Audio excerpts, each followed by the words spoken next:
Gypsy, where you been? Yeah, I've been away for a while. I have my reasons, but right now I just want to focus on the topic at hand.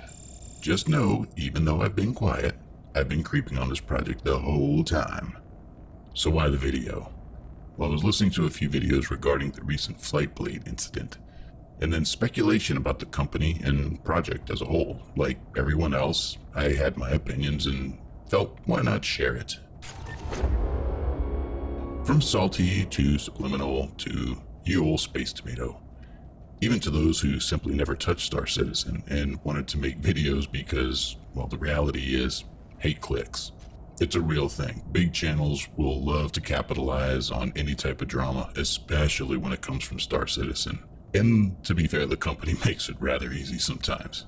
I wanted to give my opinions on the topic, my perspective on the company, including the funding model and general what-ifs on what I see for the future. So all this kicked off when CIG sold Flightblades, performance-enhancing items for your ship. Now, I was not focused on the pay-to-win. To be honest, I personally don't even know what the win condition is for Star Citizen right now, so what the hell is there to win? There's not exactly some professional esports league here where you're winning money or going for world-first raids. Right now, the game is simply an open sandbox with bugs, borked AI, time sinks galore. Clearly, we need to see more unfold. What my actual concern was the opening of Pandora's box.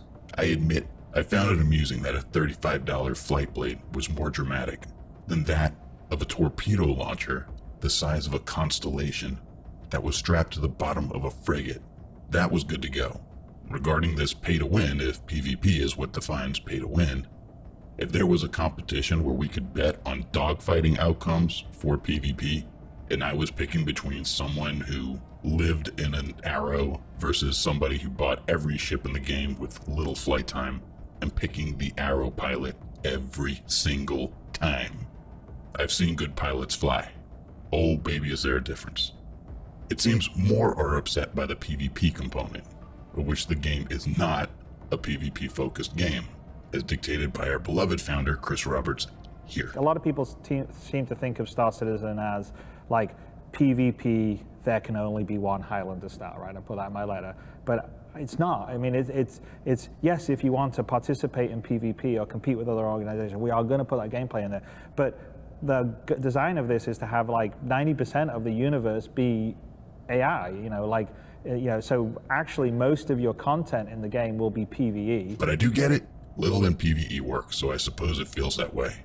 And you do have that side of the community that partakes in griefing, so that also paints the picture that this is a PvP game. It's very easy to troll. I admit I also laughed when I saw what the Flightblades increased in regards to the ship speed and maneuvering. When I saw those videos, I honestly could barely tell. But again, it's not about that. It's about what's the next approach. From what I'm reading, few seem to actually care that it is being sold as long as it is in game day one. And for that I agree. For now, that seems to be acknowledged, and going forward, they should do that. Straight up, if you sell enhancements, they need to launch in the game the same freaking day.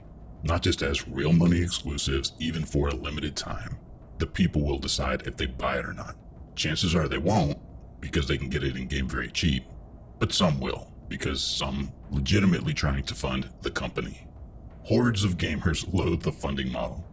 But I assure you, if you had the ability to start up any company and had the option of 1, lose equity and control in exchange for funding with conditions attached and capable of losing control, or 2, have a company where fans pay you hundreds of millions without asking for any equity in return, keeping you private, as well as unable to lose control and have a massive payday at the end.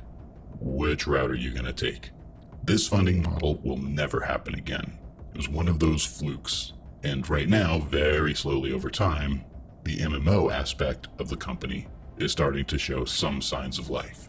Mark my words, they will 100% try to monetize everything they can in order to avoid seeking outside funding, which can lead to possibly losing control. Chris Roberts has been removed from a couple of titles, I believe over the nitpicking on those particular games. In what universe do we see him even want to step a foot down that path again? Remember, It's not just the MMO, it's the entire vision of the company, every aspect. That is what is being funded. Are we getting everything promised? If you're still holding on to that, the faster you let go of that, the better. It is adapting and changing based on current trends and community feedback. To use the metaphor, building a plane while it is in flight. Man, if Star Citizen does not define that, nothing will. Things will change. For God's sake, the Kickstarter was in 2012. That was when the iPhone 5 was released. The Wii U was released. Bitcoin was $13. Heck, AI was science fiction at the time. This game will change. From here on out, I think most need to realize Star Citizen's development will come down to this. Funding reality runway versus vision. You are not funding Star Citizen. You are funding Cloud Imperium LLC, who happens to make Star Citizen and Squadron 42, and more recently, Star Engine. I am a supporter of the company, but even I have bleak views long term, a prediction I barely mention and I want to be proven wrong with. So many talk about how much money they have raised, but for a company that size over a decade, that big money bin can easily be spent. I've personally worked at studios with somewhat of a similar story. It ended badly, but Cloud Imperium here has some advantages. They generate revenue in ways whether you like it or not, but without it, the game simply will never exist. 1000% no publisher would ever greenlight a project like this. And because of that, and the expenses required, this truly is the only current business model I can even think of. A subscription model is something I hear brought up frequently. Buckle up, buckaroos. That one is never going to happen, and selling paints in a game striving to be a niche within a niche, yet needs the budget of a AAA studio approaching levels of Rockstar games, well, that's just not going to do it. It's very possible to burn through hundreds of millions. I'm assuming they have a cushion, but not at a grand scale. $100 million a year of the last 3 years is a ton of money, but expenses grow as a company grows. Let's go low and say they have 1,000 employees. I believe at this particular moment in time it's a little more than that, closer to 1,100. But let's pretend half of them are developers. Pay ranges go from 80,000 to 100,000 plus. So for right now, let's say that's 500 employees at $100,000. Just right there, you're at 50 million. Now add in support staff at 50,000 each, which that's going to range drastically. Right now, just to cover employees, you're looking at 75 million. Rounding out overhead, let's go ahead and say pretty much right at about 100 million at the current size of that studio. So they're not necessarily stockpiling cash, they're staying afloat. They could get subsidies from the UK, and if that exists, thank you UK taxpayers, I appreciate you paying for this game's development. But I'm not sure if they do. I would imagine they do. Hell, the studio I was at had a cash infusion of 220 million and built the custom studio, hired the top end staff, and took just under 3 years to go bankrupt. The CEO was not found of any fraud. All the money went to the studio. It is expensive. And something that I've noticed a lot of streamers with little knowledge of the company's history outside of just the headline. This was a studio that was built from the ground up to a AAA studio, with a yet released product, mind you. They changed game engines to basically at this point have a custom built game engine. That takes time. Tools for said game engine. That takes time. A AAA single player game with a cast of A-list celebrities. That is taking too much time. Annual conventions, and an MMO daring to be on a scale never seen. And just for fun, even had to battle a lawsuit with Crytek over CryEngine. Again, Cloud Imperium will sell whatever digital asset they need in order to cover the finances and avoid selling equity. If you don't need to, why would you? Again, we can hate it all we want. We just want the game. So many people talk about leaving, but have no follow through. So why would Cloud Imperium take any of this stuff seriously regarding threats? At the time of this video, with all of this drama, they just had a record-breaking month. That is all they will see in the end. So what is my personal prediction? My opinion, just to clarify, In fact, let me flash opinion on the screen here. Never heard of anything, not even a rumor of the sort. My personal opinion is that Squadron 42 will launch. Success or fail, Chris Roberts may begin to look for a buyer. He is getting older. This crap no doubt has been crazy stressful. And then he will retire knowing that he will have delivered the campaign, built a AAA studio, and set the MMO in motion, and have many millions in the bank for golden parachute. And honestly, I wouldn't blame him. So if Chris Roberts were to sell, people get excited, right? No more delays. Really? What if it's Microsoft or Activision? You know, those with really predatory transactions, acquiring the company. I was watching Subliminal, who, in my opinion, hit the nail on the head when he mentioned people spending loads on loot boxes and not knowing what they're going to get versus a digital ship where you know what you are going to get. Ish. Who else loathes the post-ship sale nerf, huh? Am I right? But moreover, that goes to the need to keep the game funded and out of the hands of Activision, EA, or Microsoft's hands.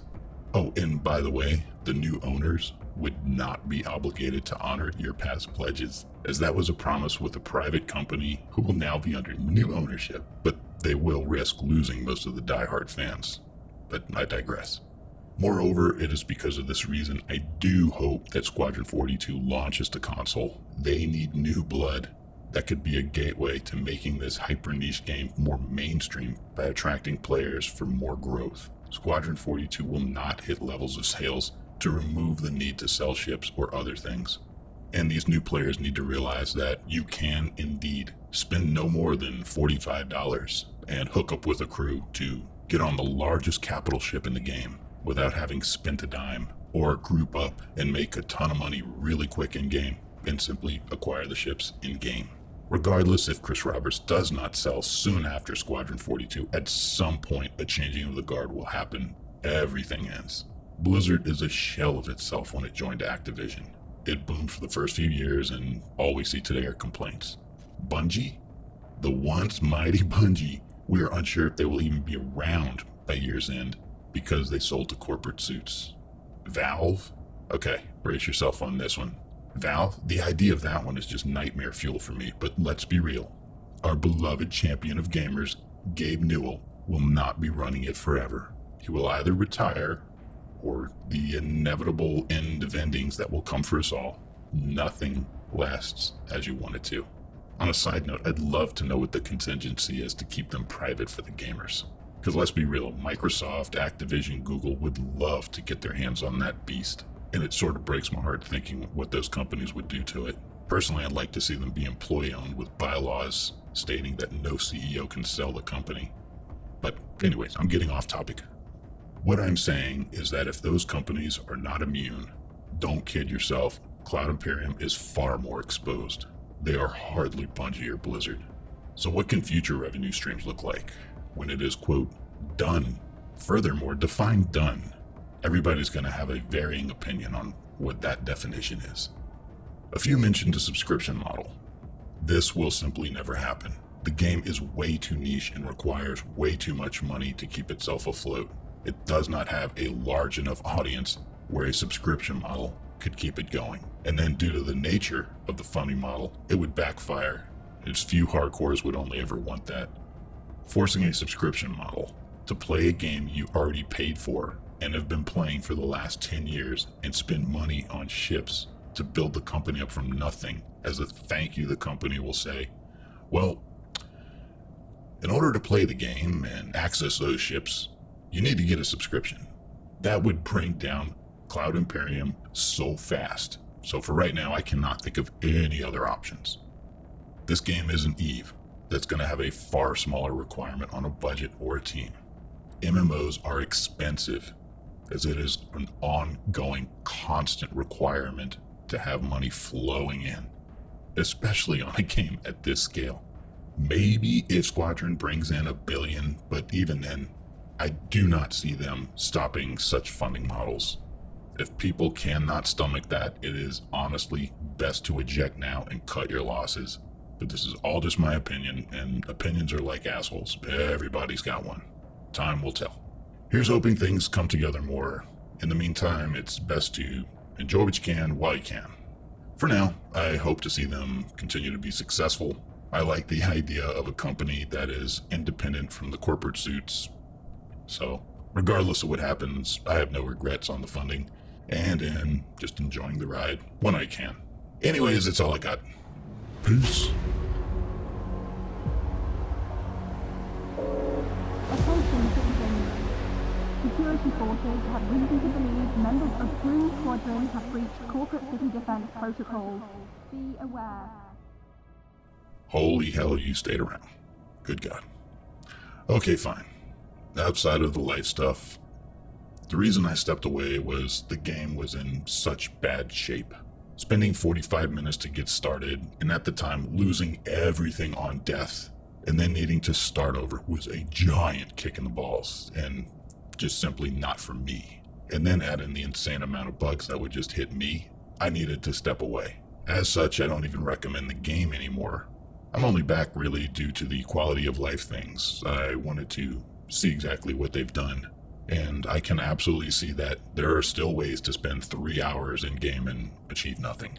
If I had far less to do in life, then sure. Simply put, I was on other games that would respect my time more, and wanted to see the state of the game this many years later.